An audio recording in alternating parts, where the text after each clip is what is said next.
Here's how to fix Ethernet not working or showing as connected but not actually working in Windows 10 or 11. Press the Windows key and search for View Network Connections. Find your Ethernet adapter, right-click it and select Disable. Wait a few seconds, then right-click again and select Enable. Test your connection. A simple disable and re-enable resolves the issue in many cases. If it is still not working, right-click the Ethernet adapter and select Properties. Find Internet Protocol version 4 and double-click it. Select Use the following DNS server addresses. Enter 8.8.8.8 as the preferred DNS and 8.8.4.4 as the alternate. Click OK twice. Google's DNS servers are more reliable than many ISP-provided ones, and changing to them often restores connectivity.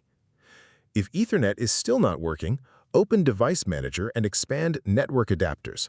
Find your Ethernet adapter. It will usually contain words like Realtek, Intel, or Family Controller.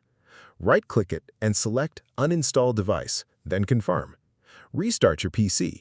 Windows will automatically reinstall the driver on startup, and this clears any corrupted driver state causing the problem.